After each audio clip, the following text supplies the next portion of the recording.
Okay, I am going to show you how to use Python as your calculator in physics. And so this is going to help us do a lot of great things like vector operations and just plain normal calculations. It turns out to be, I think, a really great calculator. So let's just get to it. So I am using GlowScript vPython. I'm actually using it in Trinket.io. And this is an online Python with everything installed for you. So you don't have to, everything already there. So you don't have to install anything. And the nice thing here is it runs on the phone. It runs on your phone, and I can share code. I like it. I'm pretty happy with it. So that's what I'm going to use. If you want to install Python on your own device, the same ideas work. You don't need this first line, then GlowScript vPython thing, but you do need it here. Okay, so maybe you've never seen Python before. That's fine. Let's just make our first program, and we're going to make a variable. We're going to print the variable, which is stupid, but we're going to do it anyway. So I'm going to say x equals 1. There's my program. I'm going to print that, print x, and that's all. This is the math version of Hello World, and I'm going to run it, and it gets 1. Isn't that amazing? There you go. First program. Okay, maybe you wanted the Hello World. You can put print hello world, and then run it. Okay, that's stupid. Let's go back over here. Okay, so we have these variables in Python. The nice thing about Python, if you've done other programming languages, you don't have to declare anything. You don't have to say, oh, that's an integer, that's a float, whatever. It's fine. It figures it out. You can even change. I can even say x equals true, a Boolean variable. So watch this. I'm going to say x equals 1, print x. X equals true, print x. So it's going to print x twice. But I changed the value and the type of the thing. Python doesn't care. True. It says true. Okay. So that's nice. But you got to be careful. You can get yourself into trouble. Okay, one more thing about the print statement. If you want to print nice stuff, you want to make it look nice, you can actually put quotes in here, quote, x equals, quote, comma x, and then it'll print this string part, and then the x. That's just useful if you want to make things look nice. See, it put x equals. If you want to include units in your numbers, don't, because this just does numbers, but you can put a comment there if you use the number sign, and then you can put whatever you want as a comment. So you can remember for yourself what that is. Okay, let's do some sample calculations. So let's get a couple numbers. A equals 2.3, B equals negative 5.1 times 10 to the third. Okay, so there you go. There's that first thing, scientific notation. This is how we do scientific notation. Let's print that out. I'm going to print B and then run it.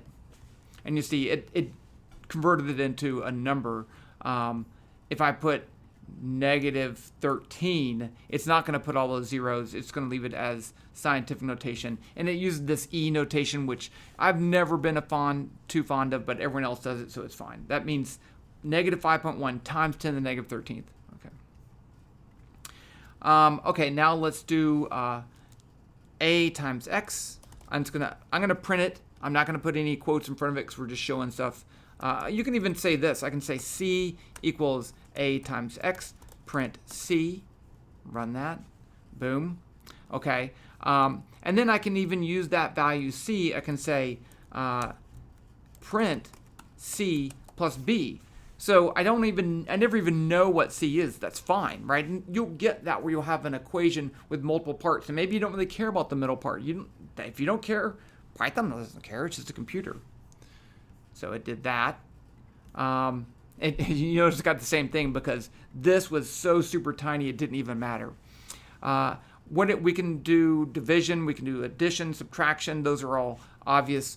Square roots, print square root of A.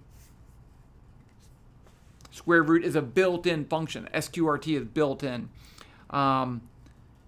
Raised to the power, I can say, let's say B, print B raised to the power of A. So the power in exponentials in Python is star, star, and then A. So it's going to be negative 5.13 times 10 to the negative 13th raised to the 2.3 power, which is weird, but it can do it.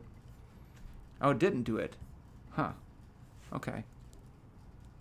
Let's just square it then. Let's try this. X to the A. Maybe it doesn't like non-integer powers. It does. It should. Okay. Yeah. 1 to the 2.3 power is 2.3 is 1. Okay. Any other special operations? Let's do a quick calculation. Let's calculate the momentum of an electron using relativistic momentum.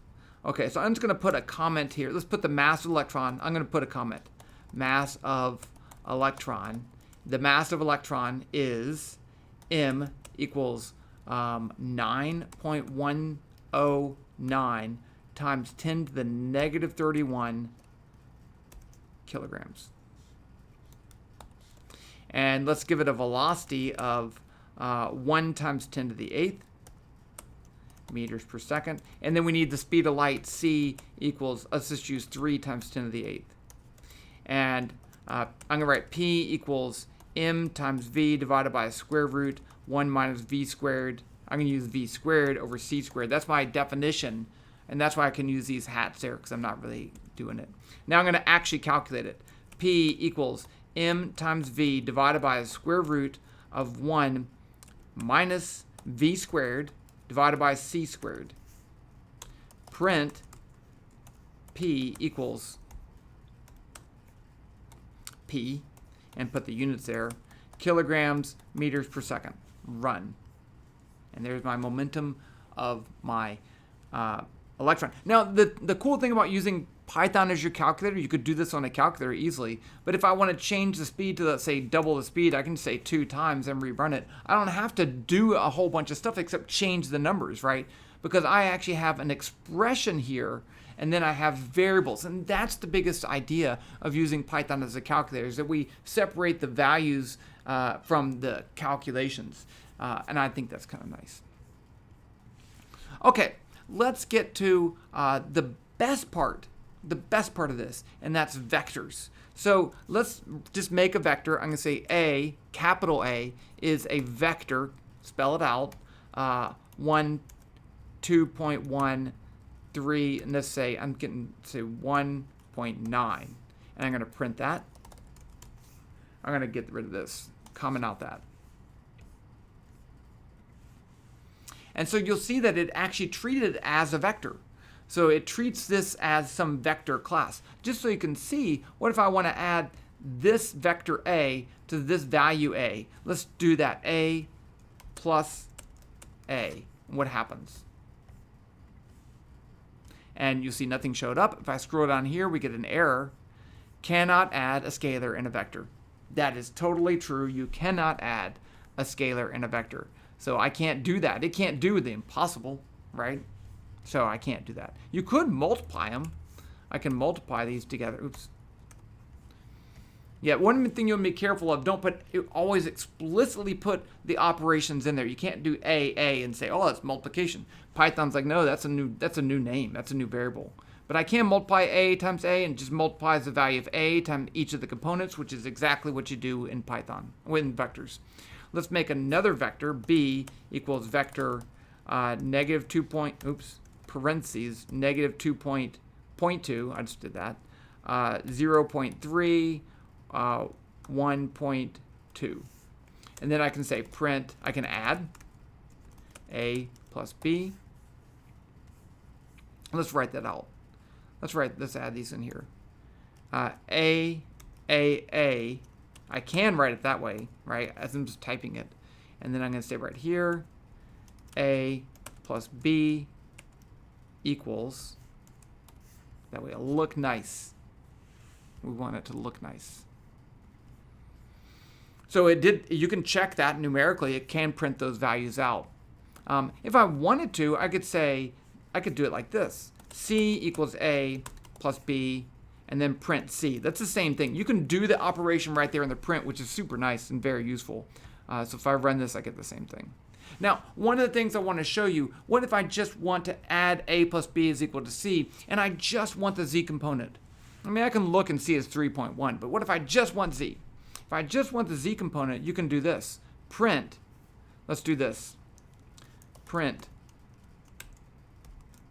cz is equal to, comma, c dot z. So anytime you have a vector, dot z is the z component, dot x is the x component, dot y is the y component. So this will just print out the z component of that vector, 3.1. That's nice. What if I want to find the magnitude of the vector c? So you could say this. I could do c mag equals the square root of c dot x squared plus c dot y squared plus c dot z squared. That's how we define magnitude, and then I could print that. Print, I'm going to write it like this. Magnitude of c. Does that look nice? Equals c mag. That's a new variable I have. And then I have that. 4.00125. Okay, now there's a built-in function to find the magnitude, and it's actually like this. Let me copy this. And then I'm going to put mag c. So mag is a built-in function in GlowScript v Python that when you give it a vector, it returns the magnitude of that vector. So these two things should print out the same thing. And if they didn't, I made a mistake. And they did, and I didn't make a mistake. Okay, the other very useful thing here is to print out the unit vector for a vector. So the unit vector is a vector that has a magnitude 1 in the direction of that vector. And you can calculate it. I'm going to calculate c hat. Let's just do that. C hat, oh, that's chat. C hat equals the vector c divided by the magnitude of the vector c, which I calculated, c mag. And so let's print c hat, I'm going to call this hat, equals c hat. And that's a unit vector in the direction of c. And you'll notice that if you took all these values and squared them and added them together, you'd get 1. It has a magnitude of 1. But of course, there's an easier way to do that. I could also do this, and I could just say norm is there's a built-in function called norm, and you give it a vector, and it returns a unit vector. There you go, same thing. Okay, so those are all the vector operations: addition, subtraction, multiplication, which is division, unit vectors, magnitudes, and I think that will be enough to get you started. I mean, really the key is to just start using it. I can save the code, I can reuse the code, I can go back to the code. That's what makes it really nice. When you get to more complicated situations, it's very nice to be able to just type it up instead of putting it in your calculator, watching all the parentheses, worrying about order of operations. Here you can see it all. If you make a mistake, you just rerun it. You don't have to retype it in. So I think it's a great calculator. If you need to use it on your phone, I don't like typing really small, but it's possible to do that. So I'm going to continue to use this, but I wanted to show you how to use Python as a calculator.